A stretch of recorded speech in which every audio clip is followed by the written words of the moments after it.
Karon dito ta sa demo sa basic structure sa isa ka CSS statement. Nana ko'y naka-ready daan dire nga HTML file, no? Ako na siyang gi-prepare. So ang pangalan niya is basicstructure.html. So naapod tay nakabutang dire nga h1 nga tag.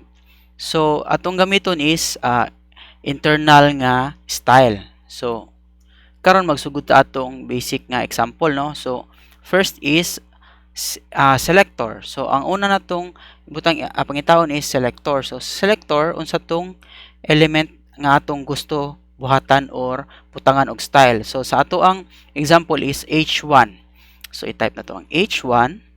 Karon sunod na to ang curly braces. So ang isa ka declaration sa CSS dapat naka-contain siya sa curly braces.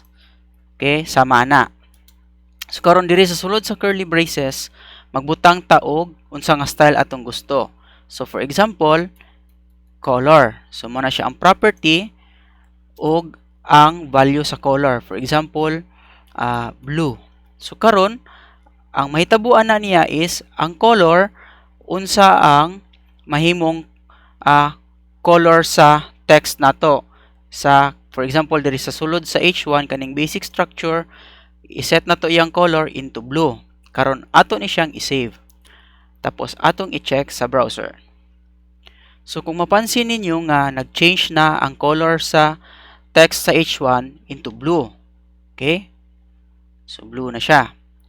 Karon ang mga CSS statements pwede sad nato ni siya butangan og multiple nga declarations.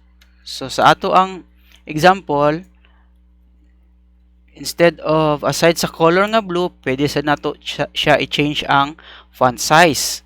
So for example, font size, change na to in terms of pixels, let's say 20 pixels. Okay? So atong i-refresh. So kung nakita ninyo nga ning gamay siya kay 20 pixels lang man. Unya, pwede po ta magdugang pa. For example, font weight, kung unsa siya, ka bold ba siya or baga ba siya, set na to sa bold. So dili kay siya maano, no, kay ang header, so basically naka bold na siya. Pwede po nato siya butangan og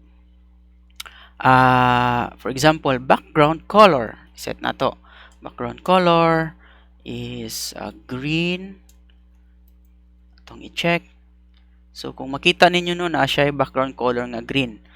So medyo pangit atong combination nga ginabuhat, but focus lang ta sa unsaon nato pag-set sa or pagbutang og mga declaration sa ato ang statement CSS. So pwede isa lang siya or pwede multiple nga properties ang atong ma-set.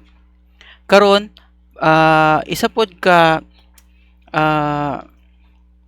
syntax sa CSS is ang kanang comments, di ba? Katong sa previous na to nga tutorial sa HTML, maka-add tag comments sa atong HTML code, pwede sab na siya diri sa CSS.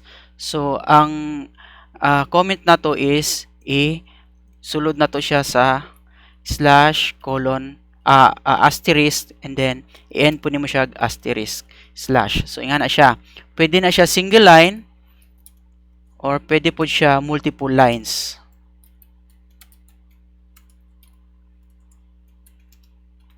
Para indicate ang unsay sulod sa imuhang CSS styles. Okay? So mo ni siya ang structure sa CSS.